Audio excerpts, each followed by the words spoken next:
Do you ever look in the mirror and realize you don't recognize the person looking back at you? Not because of how you look, but because of how you feel. There is a specific kind of hollow silence that settles in your chest. It's the feeling that your spark has been extinguished, that your judgment is broken, and that maybe the things they said were actually true.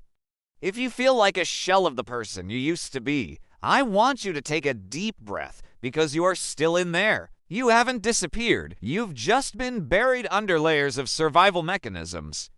The damage you're feeling isn't a permanent flaw. It is a psychological injury. And just like any other wound, it can heal, but only if we look at what was actually taken from you. Today, we aren't just talking about moving on. We are going into the deep mechanics of your self-worth and how you bring yourself back to life. For a long time, you've probably been asking yourself, how did I let this happen? These questions are the first sign of identity erosion. In a healthy relationship, your identity expands. In a toxic one, it is systematically chipped away. It starts so subtly you don't even notice. A small comment about your outfit, a slight I-roll ... Until you apologized for something you didn't even do. This is emotional conditioning. Your brain was being trained to believe that your value is tied entirely to your ability to please someone impossible to satisfy. Think back to who you were before the fog set in. You had interests, you had opinions, you had a certain way of laughing. Now, every decision feels heavy. You double-check your own thoughts.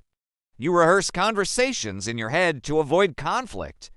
This happens because your internal compass has been replaced by their external demands. Your self-worth wasn't just lost, it was hijacked. To keep the peace, you had to become smaller. You chose survival over self-worth. That was a brilliant survival strategy at the time. But now that you're out, that survival strategy has become a prison.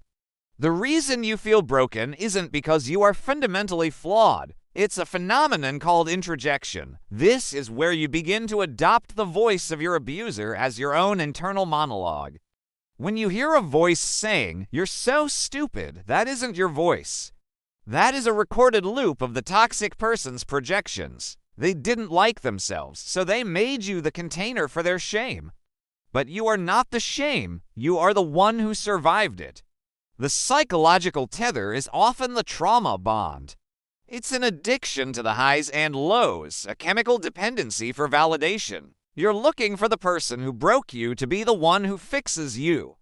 But a mechanic who smashed your car won't fix it. Healing begins the moment you realize that the closure you're seeking isn't a conversation, it's a realization within yourself. So, how do we start rebuilding? It happens in the quiet, mundane choices you make every single day. The first step is internal auditing. Every time a self-critical thought arises, ask whose voice is this? If it's cold or demeaning, it's not yours. The second stage is reclaiming your agency through micro-wins. Choose what you want for dinner. Pick a movie because you want to see it. These are acts of rebellion. You are sending a signal to your nervous system that it is safe to exist again. As you do this, you're going to hit a wall of guilt. This guilt is actually a symptom of healing, not a sign you are wrong. You are allowed to be inconvenient to people who want to use you. Your worth is not measured by how useful you are to others. They wanted you to believe they were your only option. The truth is, your capacity to love is a strength that was exploited. Healing isn't about becoming cold. It's about building a house with strong walls and a very selective guest list. Rebuild your intuition, trusting that small, quiet physical sensation is the highest form of self-respect. It's you telling yourself, "I've got your back this time." Imagine yourself as a child, the version of you before any of this. How would you talk to that child? This is self-parenting. The person you are becoming now is much more powerful. You aren't just recovering.